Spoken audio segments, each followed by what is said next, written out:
મારું નામ ચંદુભાઈ, હું મહાલક્ષ્મી મંદિર ધોરાજીનો ટ્રસ્ટી છું. મારી સાથે બકુલભાઈ કોટક, જગદીશભાઈ ત્રિવેદી, પિનાકીનભાઈ કવિશ્વર, દિલીપભાઈ કુરાણી, અનસુયાબેન ત્રિવેદી, આ બધા ટ્રસ્ટીઓ છે.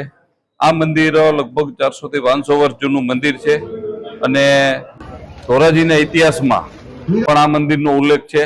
અને આ મંદિરે નવરાત્રી દરમિયાન 9 દિવસ ખૂબ મોટા પાયે મહાઆરતીનું આયોજન થાય છે. તેમજ દિવાળીના દિવસોમાં અહીંયા દિવાળીથી ધનતેરસથી માંડીને ભાઈબીજ સુધી મહોત્સવ ઉજવાય છે અને આ લગભગ 1 થી 1.5 લાખ જેટલો દર્શનાર્થીઓ દિવાળીના તહેવારોમાં મંદિરના દર્શન માટે આવે છે અને તમામ દર્શનાર્થીઓને મંદિર તરફથી કંકુ અને ચુંદડીની પ્રસાદી ભેટ આપવામાં આવે છે.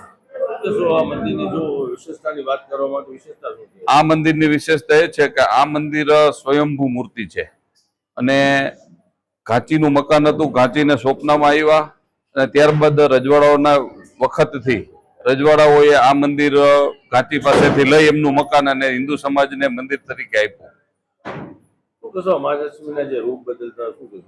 મહાલક્ષ્મીજી ની મૂર્તિ જે છે એ સ્વયંભૂ મૂર્તિ છે અને આ મૂર્તિ નવરાત્રી દરમિયાન ધ્યાનપૂર્વક દર્શન કરવામાં આવે તો સવારમાં નાની બાળકી જેવું સ્વરૂપ લાગે, બપોરે યુવાન સ્ત્રી જેવું સ્વરૂપ લાગે ને રાતના ઘરડી ડોસી જેવું સ્વરૂપ લાગે. આ રીતે ધ્યાનપૂર્વક દર્શન કરવામાં આવે, ભાવથી દર્શન કરવામાં આવે તો 3 સ્વરૂપ બદલે છે.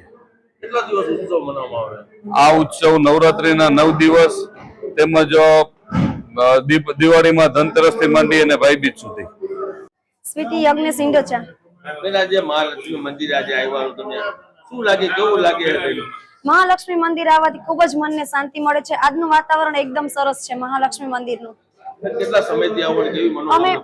અમે વર્ષોથી આવીએ છીએ મહાલક્ષ્મી મંદિરે. મહાલક્ષ્મી મંદિરે આવવાથી સૌની મનોકામના પૂર્ણ થાય છે. આજનો ઉત્સવ કેવો છે?